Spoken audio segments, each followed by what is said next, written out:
Welcome to this first walk and talk in the woods. I like to walk around the woods in the neighborhood of my house, and this is a video I recorded on leadership while walking through the woods.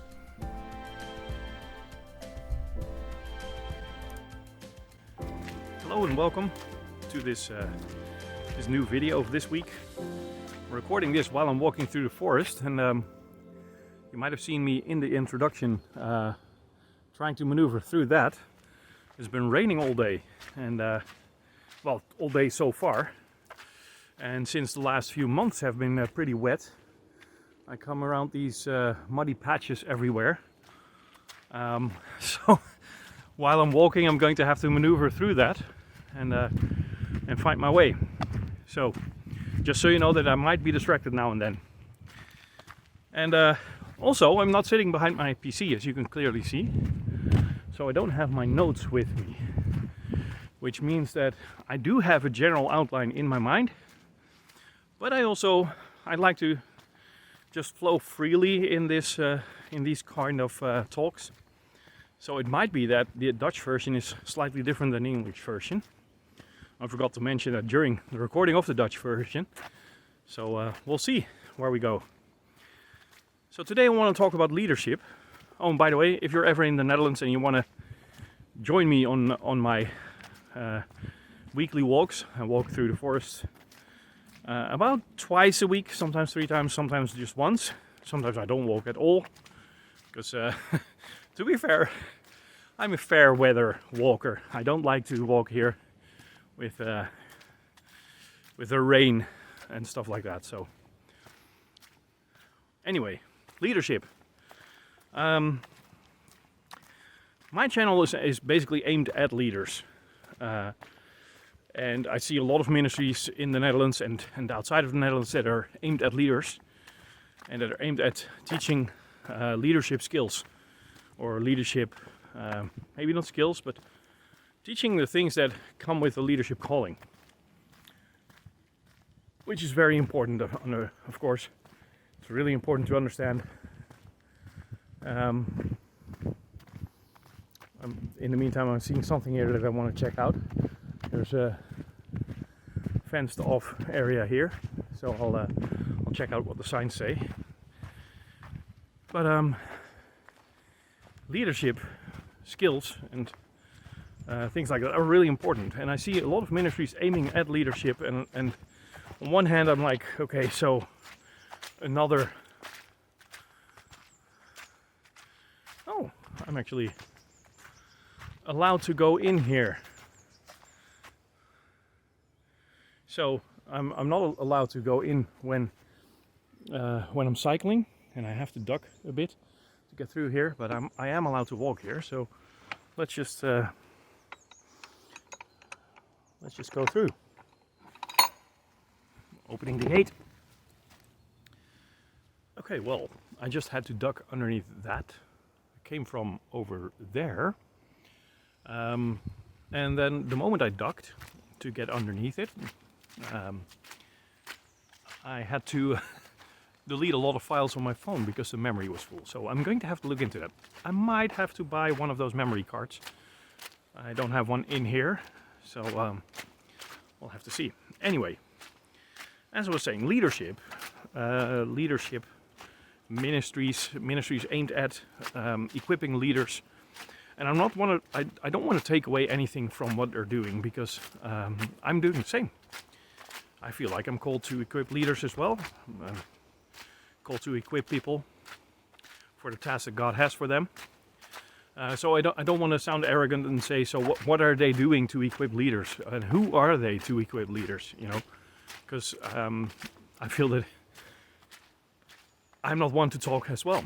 You know, in the Netherlands where we live, my network isn't too big at the moment, and we'll see if it ever grows, and if it grows, how big it will go. We'll just see. Anyway, oh, this is a nice place here. Big field in the middle of the forest. For those who do speak Dutch and who know where I live in the middle of of the Netherlands, in Voorthuizen, which is it calls itself the Poort van de Veluwe, which is the gate of Veluwe. Veluwe is an area in the middle of the Netherlands with lots of forests and farmland, grassland. And this place is called Boeschoten.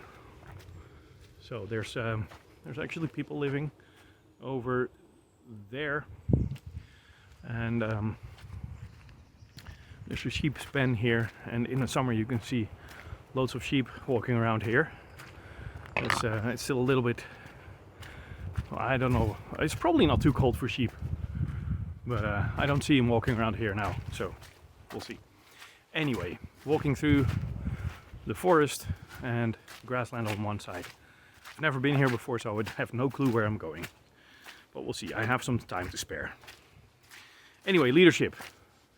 So some of these ministries, I'm like, who are you to equip leaders?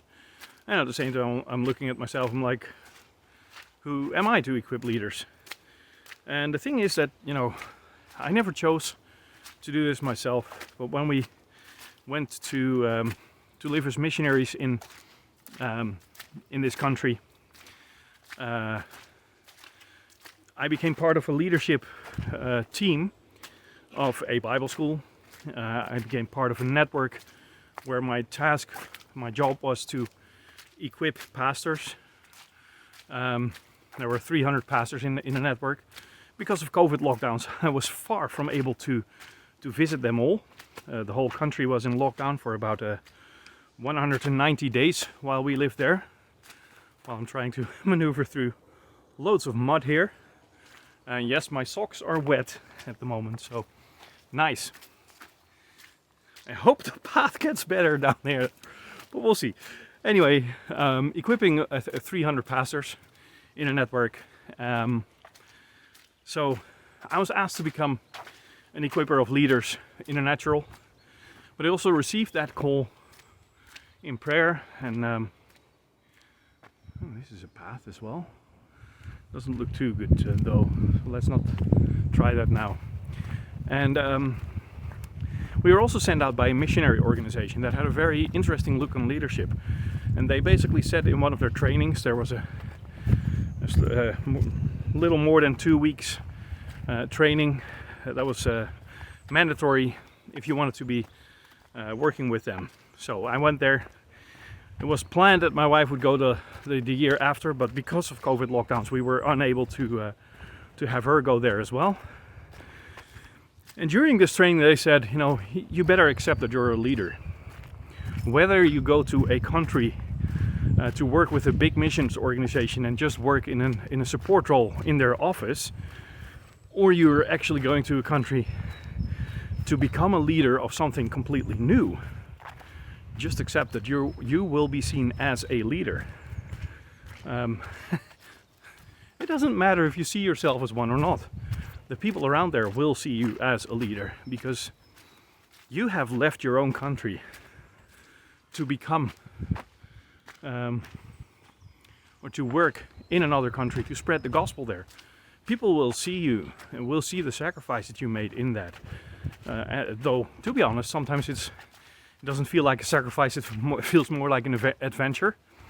But sometimes, or a lot of the times, it's not just a little bit, but it's a lot of both. It is one big adventure. You know, to be honest, it's fun just getting in a car, going to a place that you've never been before, seeing beautiful scenery, being welcomed by people that are ecstatic that you're there to help them and to minister to them. That's great.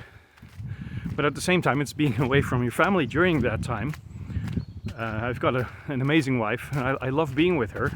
So I don't really like being away from her, and in that sense, that is a sacrifice. Not being around my kids, not having the comfort of a normal toilet. I took a team to a country some time ago, and there's no regular toilets there. When there's no regular toilets, I tend to not use toilet paper at all, by the way. So maybe this is TMI, but you know, I tend to just use my left hand in water, like the locals do as well. Because you never know if you can find toilet paper, and if you can, if there's actually a place to deposit it. And there's always a bucket with water. Anyway, just to show, sometimes there's some sacrifice and there's some discomfort. But still, you know, through that all, people around you will recognize that, you know, you are a leader. You came to bring something that they don't have. And that's why they will see you as a leader. I'm turning here. And the sooner you accept that, the sooner you accept that you're seen as a leader, the better it is for both yourself as the people around you. Because they are expecting you to act like a leader. They are looking at your life, they're looking at your decisions, and they're like, you know, we should look at this guy or at this lady. You know, the way they live their lives. There's something about them. There's something that entices them to look at you and to follow you. It's basically like Paul said, follow me like I follow Christ. And knowingly or unknowingly, people around you will do that to you when you're a Christian. They will look at your life and they will either ridicule your decisions, which sometimes your decisions may be not the wisest. And I'm not talking about the difference between worldly wisdom and godly wisdom. But if you make a big mistake, these people will just jump at the opportunity to ridicule you because of your leadership role, because of your, dare we say, elevated position. And that is something that you need to keep in mind, that people will be looking at you like that. And the sooner you accept that is a fact, the sooner you can take ownership of that and actually step into that leadership role. Because there is a leadership role for you. No matter how small it is. If you're not a missionary, of course, you haven't experienced anything like that. Maybe you've been on a short mission trip for 2 or 3 weeks to some far off country or close country, whatever. And you might have experienced a little bit of that. But it's a fact that in your own family you're a leader. You know, in Dutch, and I think it works in English as well, we say it's leading your own life. We have a life to live and a life to lead. So we're leading our own life. And if you're not a leader, if you're not leading yourself well, how are you supposed to lead others well? Now, leadership skills.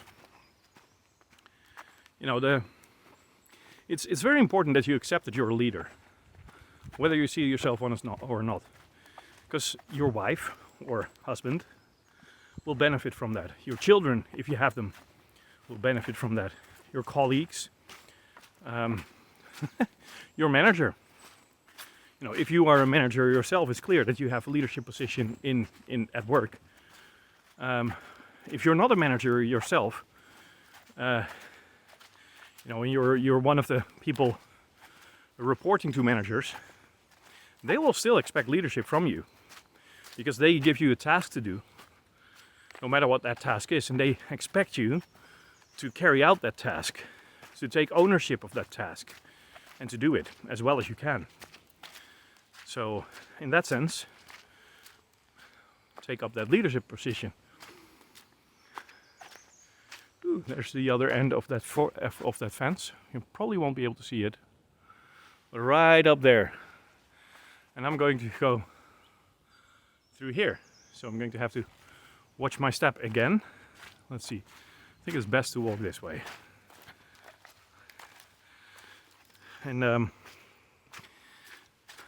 as a leader, there's management skills. You know, we were just talking about a manager and about the position of manager. As a manager, you want different people in your team. You want different skills in your team. You want, if they're all the people in your team are people that follow you without questioning you, people that support you in whatever you do, it feels really nice. But when you're about to make a mistake, you may want someone that's a little bit more annoying and irritating. Because, let's be honest, if someone disagrees with you, that can very quickly become annoying and irritating. But you're going to need that to keep you from falling, and to keep the company from losing money, or to keep the ministry from losing its focus, to keep the hospital from, making big mistakes with patients, to keep, make sure the right color of paint is actually applied to a house that you're painting. So you need people to speak up in your team. You also need, if the team only exists or consists of people who do speak up all the time, that's not very helpful as well. And you need people with different types of skills, different types of insights.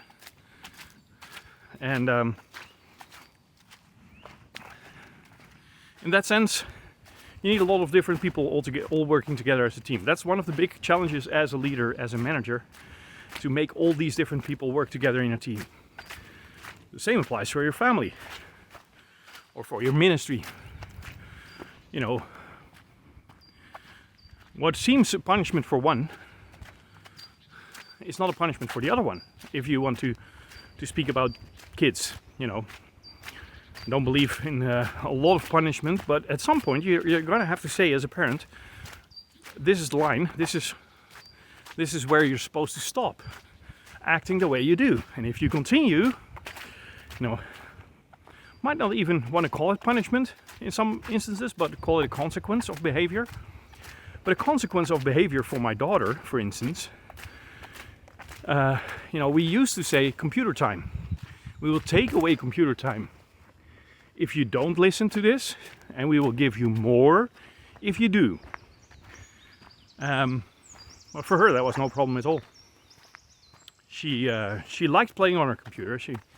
We've for the longest time we've had a Minecraft realm, so she likes building in that as well. But she's very creative, so that's why she liked building in that. Actually, in the Minecraft realm, she always wanted the worlds to be on creative and not on survival, because she just wanted to build beautiful things instead of having to to worry about all the monsters that would come her way and destroy her beautiful things. So, okay, how am I going to pass this? I think just straight through the middle. Yes, soaking socks. But so she is very creative, and she would love to play Minecraft. But if she couldn't, because her computer time was taken, I would say, or she would just get a stack of white paper and get her paint out, or her pencils, and start drawing. Or get some scissors and start making something. She would always find a way to just keep herself occupied, which is a good thing. It's not that it's a bad thing at all. But for her, it wasn't really a motivator, both in the positive or the negative way, to work with computer time. Extra when she did something good, less if she did something bad. For one of the other kids, though, it was the biggest punishment possible. But it was also the only way that he could retreat and just take some time for himself. He would get all worked up, and he needed some time by himself. He needed some time alone.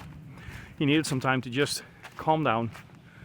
And of course, when we took that from him, because we took the let's see. Yeah, I haven't been here before, so I'm wondering if I should go through that gate and then turn that way, or if I should go this way.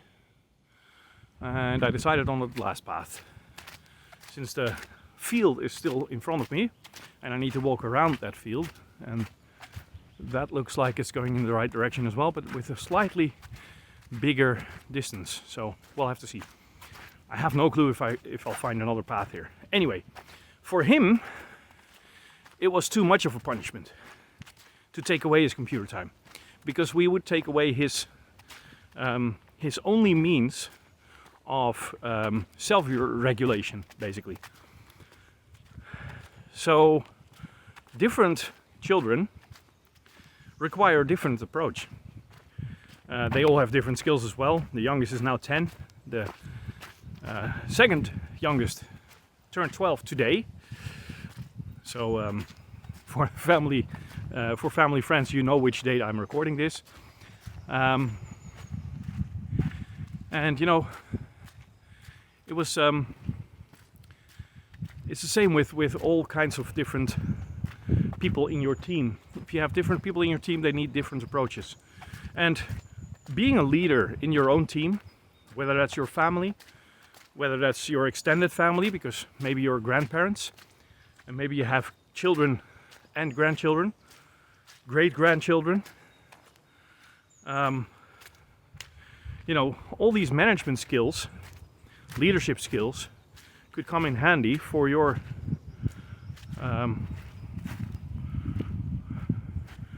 life. I'm going to have to get back and walk around. This is not the way.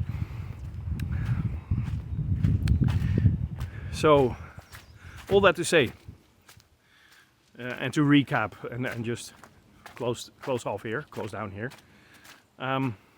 We are all called to be leaders. Leaders of our own lives, sometimes of our own ministry, sometimes in church, in our company, in our job. We're called to be leaders. And the sooner you accept that, the better. You have to take responsibility for the tasks that you've been given, whether that's at your work or in your family, or whether it's a calling that the Lord has laid upon your life. You're going to have to be serious about that. Take up the baton and become a leader. Become a leader in your own life. And as long as you're not a leader in your own life, you cannot become a leader of others. Now, and while I'm saying recap and closing down, I remember something that I did talk about in the Dutch version, and I almost forgot here. But this version is already longer, so it's interesting. Anyway, as a leader, I think it's really important that you trust other leaders, some other leaders, maybe not all of them, more than you trust yourself. That there's a form of accountability in your life. That certain people in your life will have the right to always speak to you about the things that they see going wrong in your life. And though you might be 100% sure that you are right in a certain instance, that if these people say that you're wrong, then you just assume that they are right about that. And that the least you can do is search. Search your heart, search your feelings, pray about this, and make sure that you look at your motivations, because you know these people could be keeping you from making a big mistake in your personal life, in your marriage, in your job, your career, your ministry, whatever it is. And it's not always fun. I have several people in my life who do that, and I want to take the opportunity to thank them. Though I don't say that a lot of times. A lot of times I'm annoyed as well when they approach me and tell me, you know, it could be that this or that is not happening in your life because there's something stopping it. It could be it's you stopping it, and it could be because of unforgiveness. Have you forgiven this person or these people? And I had to admit, nope, I haven't. So it's good to have people speak into your life, and it's good to have people in your life that you trust more than you trust yourself, because as the Bible says, the heart is deceitful, and it's important that we it's interesting, there's a gate that's not going to a path. It's interesting, where was I? The heart is deceitful. So basically you can't trust your own feelings. And in a future video, I'll talk more about how to distinguish between your own voice, the voice of your own feelings, the voice of your own heart, and the voice of God, since He does speak through our feelings and He does speak through to and through our hearts as well. And always asking for a prophetic word by someone else and just running on that, they are dealing with the same things that you are dealing with. They're also speaking from their own experience, from their own or through their own pain sometimes. So how to distinguish whether it is your own voice speaking or God speaking. It's very important in this, in leadership as well. Anyway, that was a very long talk on leadership, a lot longer than a Dutch version, so I'm curious what I'm going to keep in and if I need to cut something out. But thank you for coming with me on this walk through the forest near my house. If you're ever in this area and want to join me, feel free to do. It's a very nice area. It's one of the biggest forest areas the biggest forest areas in the Netherlands. And it starts right at my doorstep. So hey, I hope this was a blessing to you. I hope you've learned something from this and you've gained some insight. And we'll talk again soon. Have a good day.